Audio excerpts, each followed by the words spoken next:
സുപ്രഭാതം. ഇന്ന് രാവിലെ വീട്ടിൽ നിന്ന് ഇറങ്ങുന്നതിന് മുൻപ് ഒരു ചെറിയ കാര്യം ചെയ്യാമോ? വാതിൽ തുറക്കുന്നതിന് മുൻപ് ഒരു നിമിഷം താഴേക്ക് നോക്കൂ. അവിടെ നിങ്ങളുടെ ചെരുപ്പുകൾ കിടക്കുന്നുണ്ടാവും. ഇന്നലെ നിങ്ങൾ അവസാനമായി അഴിച്ചുവെച്ച അതേ ചെരുപ്പുകൾ. ഇന്നലത്തെ യാത്രയുടെ ചെറിയ പൊടിപടലങ്ങൾ ഇപ്പോഴും അതിലുണ്ടായിരിക്കാം. ഒരിടത്തൊരു പോറൽ, മറ്റൊരിടത്ത് മണ്ണിൻ്റെ നിറം, ചിലപ്പോൾ മഴയിൽ നനഞ്ഞ പാടുകൾ. പക്ഷേ ഇന്ന് രാവിലെ അവ നിങ്ങളോട് ഒരു പരാതിയും പറയുന്നില്ല. ഇന്നലെ എന്നെ ഇത്രയും ദൂരം നടത്തിച്ചില്ലേ? ആ കല്ലോർമ്മയുണ്ടോ? ആ ചെളി വഴി മറന്നോ? അങ്ങനെയൊന്നും അവ ചോദിക്കുന്നില്ല. അവ ശാന്തമായി കാത്തിരിക്കുന്നു, വീണ്ടും നിങ്ങളുടെ കൂടെ ഒരു പുതിയ ദിവസം നടക്കാൻ. ചിലപ്പോൾ ഞാൻ ആലോചിക്കാറുണ്ട്, ജീവിതത്തിൽ ഏറ്റവും കൂടുതൽ നമ്മളെ താങ്ങുന്നത് ഏറ്റവും കുറച്ച് സംസാരിക്കുന്നവരല്ലേ?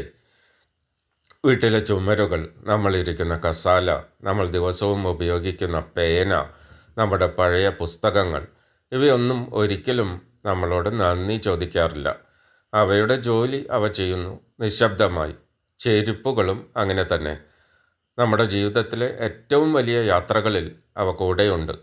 ആദ്യമായി സ്കൂളിൽ പോയ ദിവസം, ആദ്യ ജോലിക്ക് പോയ ദിവസം, ഒരുപക്ഷെ നമ്മൾ കരഞ്ഞുകൊണ്ട് നടന്ന ദിവസവും ചിരിച്ചുകൊണ്ട് നടന്ന ദിവസവും, എല്ലാ വഴികളിലും അവ കൂടെ ഉണ്ടായിരുന്നു. പക്ഷേ ഒരിക്കലെങ്കിലും നാം അവയെ ശ്രദ്ധിച്ചിരുന്നോ? ജീവിതത്തിലും ഇങ്ങനെ ചില മനുഷ്യരുണ്ട്. അവർ വലിയ പ്രസംഗങ്ങൾ നടത്തില്ല, വലിയ വാഗ്ദാനങ്ങളും നൽകില്ല. പക്ഷേ നമ്മൾ വീഴാതെ നടക്കാൻ അവർ നിശബ്ദമായി കൂടെ ഉണ്ടാകും. ചില ബന്ധങ്ങൾ അങ്ങനെയാണ്. അവയുടെ വില നമ്മൾ മനസ്സിലാക്കുന്നത് അവ ഇല്ലാതാകുമ്പോഴാണ്. ഇന്നത്തെ പ്രഭാതത്തിൽ ചെരുപ്പുകളെ നോക്കിയപ്പോൾ എനിക്ക് തോന്നിയത് ഇതായിരുന്നു. ജീവിതത്തിൽ ശബ്ദമുണ്ടാക്കുന്ന കാര്യങ്ങളെക്കാൾ നിശബ്ദമായി നമ്മളെ താങ്ങുന്ന കാര്യങ്ങളാണ് വിലപ്പെട്ടത്. എന്നാൽ ചെരുപ്പുകൾ എന്നെ മറ്റൊരു കാര്യം കൂടി പഠിപ്പിച്ചു. അതാണ് ഇന്നത്തെ യഥാർത്ഥ ചിന്ത. നമ്മൾ ഒരു പുതിയ ചെരുപ്പ് വാങ്ങുമ്പോൾ ആദ്യത്തെ കുറച്ച് ദിവസങ്ങൾ അതിനെ വളരെ ശ്രദ്ധയോടെയാണ് ഉപയോഗിക്കുന്നത്. പൊടി പറ്റാതിരിക്കാൻ ശ്രദ്ധിക്കും, വെള്ളത്തിൽ ചവിട്ടാതിരിക്കാൻ ശ്രമിക്കും, ആരും അതിൽ കാൽ വയ്ക്കാതിരിക്കാൻ സൂക്ഷിക്കും. കാരണം അത് പുതിയതാണ്. പക്ഷെ മാസങ്ങൾ കഴിഞ്ഞാൽ അതേ ചെരുപ്പിനോട് നമ്മുടെ പെരുമാറ്റം മാറുന്നു. അതിനെക്കുറിച്ച് നമ്മൾ അധികം ചിന്തിക്കാറില്ല. കാരണം അത് നമ്മുടെ ജീവിതത്തിൻ്റെ ഭാഗമായി കഴിഞ്ഞു. വിചിത്രമല്ലേ? പുതിയതായി ലഭിക്കുന്നതിനെ നമ്മൾ ആഘോഷിക്കുന്നു. പക്ഷെ എല്ലാ ദിവസവും കൂടെ ഉണ്ടാവുന്നവയെ പതുക്കെ സാധാരണയായി കാണാൻ തുടങ്ങുന്നു. ജീവിതത്തിലെ സന്തോഷവും ചിലപ്പോൾ അങ്ങനെയാണ്.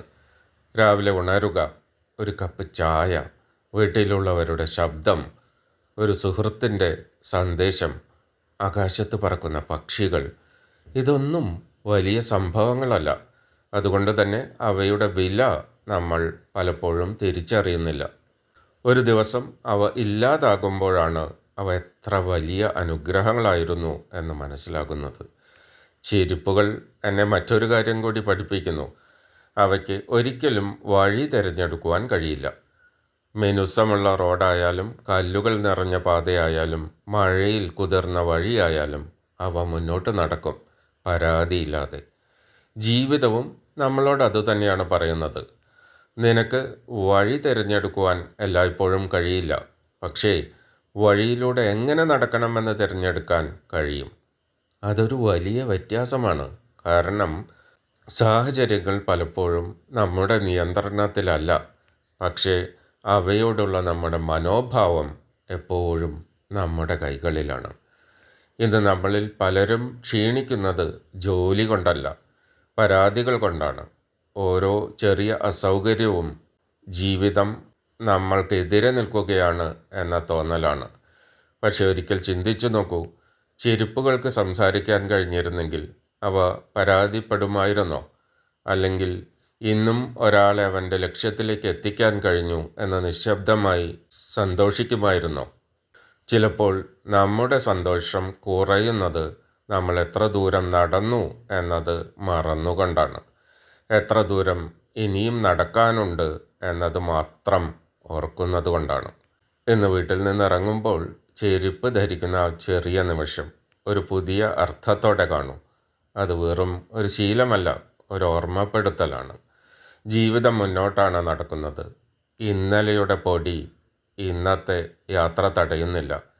ഇന്നലെയുടെ മഴ ഇന്നത്തെ പ്രഭാതത്തെ നനയ്ക്കുന്നില്ല. ഓരോ ദിവസവും നമ്മൾ വീണ്ടും നടക്കാൻ തയ്യാറാകുമ്പോഴാണ് ജീവിതം വീണ്ടും നമ്മോടൊപ്പം നടക്കാൻ തയ്യാറാകുന്നത്. ഇന്നത്തെ ചെറിയ ചലഞ്ച്: ഇന്ന് രാത്രി വീട്ടിലെത്തുമ്പോൾ ചെരുപ്പ് അഴിക്കുന്നതിന് മുൻപ് ഒരു നിമിഷം നിൽക്കൂ. ഇന്നത്തെ ദിവസത്തിൽ നന്ദി പറയേണ്ട 3 കാര്യങ്ങൾ മനസ്സിലോർക്കൂ. വളരെ വലിയ കാര്യങ്ങളാകണമെന്നില്ല. ഒരാളുടെ പുഞ്ചിരി, ഒരു കാറ്റിൻ്റെ തഴുകൽ, സമയത്ത് കിട്ടിയ ഒരു ചായ, അല്ലെങ്കിൽ പ്രശ്നങ്ങളില്ലാതെ കഴിഞ്ഞ ഒരു സാധാരണ ദിവസം. കാരണം സാധാരണ ദിവസങ്ങളാണ് ജീവിതത്തിൻ്റെ ഏറ്റവും വലിയ അനുഗ്രഹങ്ങൾ. അവസാനമായി ഇന്നത്തെ പ്രഭാതം നമ്മളെ പഠിപ്പിച്ച ഒരു ചെറിയ സത്യം ഇതാണ്: ചെരുപ്പുകൾക്ക് നമ്മളെ ലക്ഷ്യസ്ഥാനത്ത് എത്തിക്കാൻ സാധിക്കും, പക്ഷേ നന്ദിയുള്ള മനസ്സാണ് യാത്രയെ മനോഹരമാക്കുന്നത്. അതിനാൽ ഇന്ന് എവിടേക്കാണ് നിങ്ങൾ നടക്കുന്നത് എന്നതിനേക്കാൾ എങ്ങനെയാണ് നിങ്ങൾ നടക്കുന്നത് എന്നതാണ് പ്രധാനപ്പെട്ടത്. ശാന്തമായി നടക്കൂ, നന്ദിയോടെ നടക്കൂ, പ്രത്യാശയോടെ നടക്കൂ. അപ്പോൾ ഓരോ വഴിയും നിങ്ങളെ ലക്ഷ്യസ്ഥാനത്തേക്ക് മാത്രമല്ല, കുറച്ചുകൂടി നല്ലൊരു മനുഷ്യനിലേക്കും കൊണ്ടുപോകും. സമാധാനവും പ്രത്യാശയും നിറഞ്ഞ ഒരു പ്രഭാതം ആശംസിക്കുന്നു. നാളെ ജീവിതം ഒളിപ്പിച്ചു വച്ച മറ്റൊരു ചെറിയ സത്യവുമായി വീണ്ടും കാണാം. സുപ്രഭാതം.